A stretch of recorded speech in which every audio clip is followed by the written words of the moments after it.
Our new name will be Kodiak Copper Corp, and this really then is the last step, if you will, in our transition from a diamond exploration company to a copper company.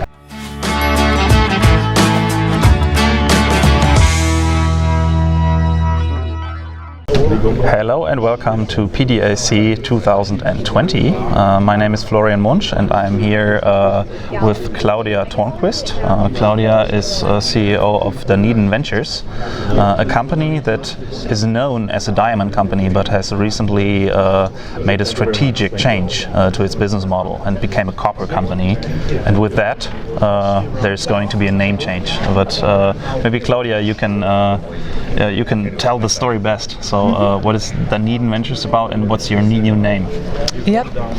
Well, let me start with the history a little bit. As you said, we used to be a diamond company, and 1.5 years ago looked at the diamond market, which is just very poor and has since deteriorated even, and decided to change the focus of the company.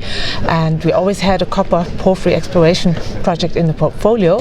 We then acquired 2 additional copper-porphory exploration projects to go with it. So now we have a portfolio of 3 copper projects that we are exploring.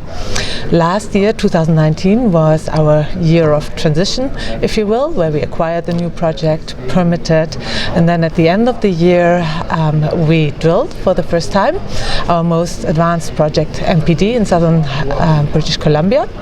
And just now in January we were able to announce the results. We're very pleased with them. We were able to announce a nice discovery hole.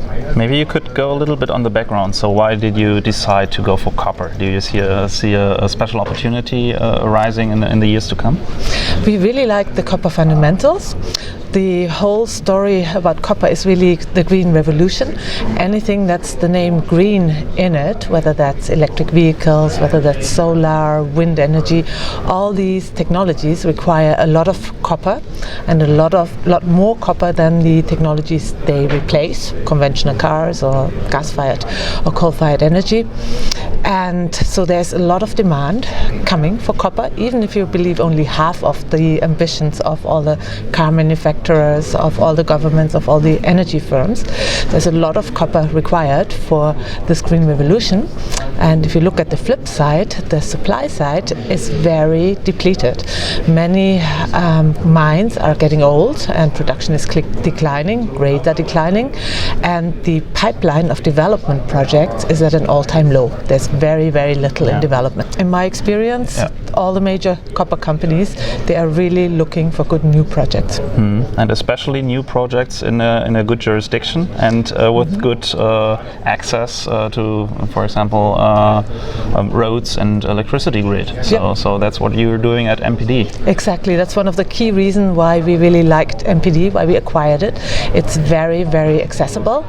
It's located right off the highway in a very established copper producing region in southern BC between 2 large mines, Copper Mountain and Highland Valley, 2 of Canada's largest copper mines.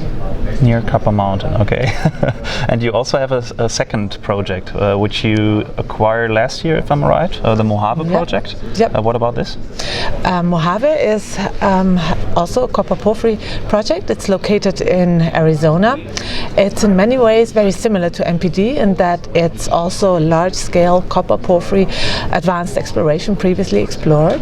It's also in an established copper-producing region. Arizona produces 90% of all of US copper, and it's right next to an established big mine called Baghdad, operated by Mojave, our project. Okay, so and the third project, Trapper is the name, was in your portfolio ever since, which became now your third project, right? Because MPD and Mojave are so exciting. We'll drill both MPD and Mojave this year, continue drilling MPD with a larger program and then an initial program at Mojave. Trapper is a very interesting project in its own right. right. It's a little bit more remote, and for that reason we are not drilling Trapper at this point. We have our hands full with MPD and Mojave, which both of those projects have a lot of discovery potential. Okay. You're currently finalizing financing, and in that context, would you elaborate a little bit about your share structure and ownership? Yep. We have announced a $3 million financing and are just in the final stages of that, and we'll close that in the near future. And with that financing, we also consolidate our share capital 5-to-1, and we change our name. Our new name will be Kodiak Copper Corp, and this really then is the last step, if you will, in our transition from a diamond exploration company to a copper company. And you keep the diamond project, which is which isn't a bad one, but exploration work is really expensive and doesn't make sense in this market. But the pure focus on copper, I think, is having a future in the years forward, and currently the market is a little bit disrupted because of fear of the coronavirus and its implications on the economy. Do you think this changes the fundamentals for copper? I think the fundamentals, they're really long term, and the coronavirus is a short-term disruption. Let's hope, for everybody's sake, that it's over sooner rather than later and won't have too much of an economic impact. But if you look back to SARS, that was a month or 2 or 3, and then things were relatively back to normal, and hopefully we'll see something similar here. Okay, and what's your plan for 2020? We have a busy year ahead of us. We will do a larger drill program at our MPD project to follow up on the initial success, on the initial discovery. So we'll drill 5,000 meters in early summer, May, June. And then we have another drill program planned at our Mojave project. That will be a small initial program, and that's going to happen most likely later in the summer. So, and both these projects we can drill year-round, so we'll expect to continue drilling then, always based on the results, in autumn and then through the winter. So lots of news flow. Exciting copper exploration.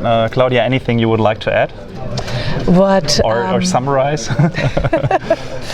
What I'd highlight is Dunnedin's chairman, Chris Taylor, who has been very instrumental in this transition to copper. Chris Taylor is better known from his other company he founded, Great Bear, which is one of the great exploration successes in Canada over the last 2 years. And Chris is always thought of as a gold guy by many people, I think, but his first sort of experience as a geologist is actually in copper.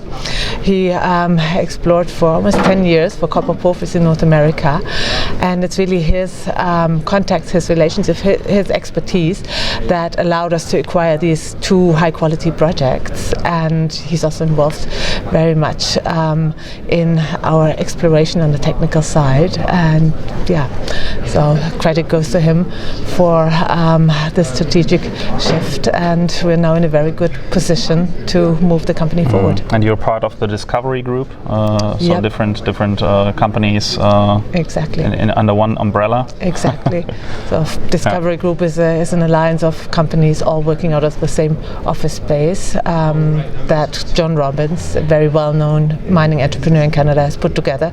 Very great track record, and for us it's invaluable to be part of a strong group. It gives us access to technical expertise, to contacts, to deal flow, to capital. So we're much stronger as a part of this group than we would be just out there on our own. Wonderful. Thank you very much. Claudia Tornquist, CEO of Dunnedin Ventures and soon to be known as Kodiak Copper. Thank you.